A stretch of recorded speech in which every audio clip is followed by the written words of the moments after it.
Hey, what's going on, everybody? This is Tyrone back with Tech Life.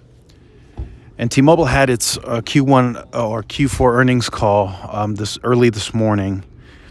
And here, what you see on screen is the official numbers now, which, like I stated, from the preliminary numbers, not much change in terms of the net adds. But we do have official financials now. And I wanted to give some additional commentary and challenge T-Mobile, because T-Mobile is now claiming overall network leadership, which I knew they would, because they're now acknowledging that 5G is their network. And on all of the reports that they're tracking, Umlaut, OpenSignal, Ookla, they won across the board. So they're now claiming overall network leadership, and I think that will translate into marketing, very soon. So I just don't know how you can claim that with still having the smaller network and a scientific study that just released its report this morning, RootMetrics, showing you trailing the competition by quite a lot. It's not even close, according to RootMetrics, and that's a scientific test from 125 markets. So I just wanted to point that out first, because I think that's going to cause a lot of pushback, and I think T-Mobile will get challenged on that if they pursue to go to national marketing with the overall network leadership claim. They've claimed it on an article, but now they're also stating this publicly at an earnings call to investors and analysts. Now it's a different story, in my opinion. So to kind of take you through this briefly, just to summarize it, we'll discuss this in more detail later on. CapEx for 2023 is going to be between 9.4 to 9.7 million.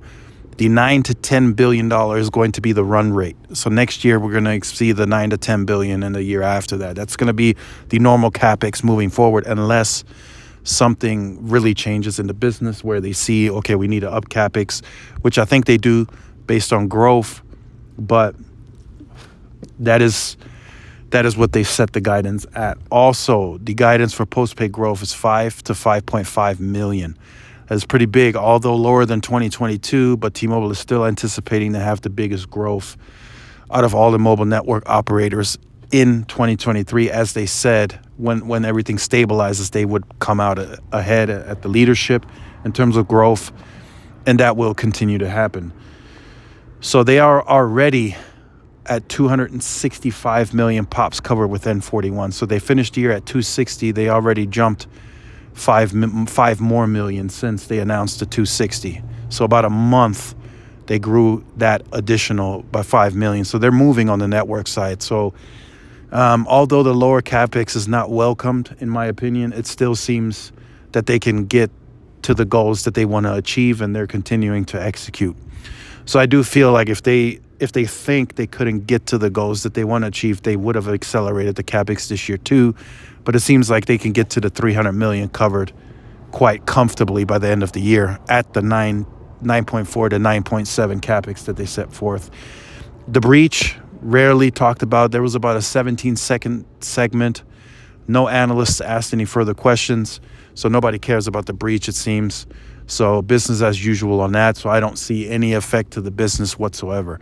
They said they are still trying to get to the second to none in terms of the security, and they said it would take about 2 years, 2022, 2023. So 2024, that should be completed. But again, that's just what they say.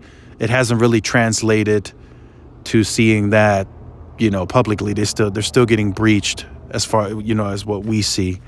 And I would have to see several years without them getting breached for me to change my opinion on T-Mobile on that.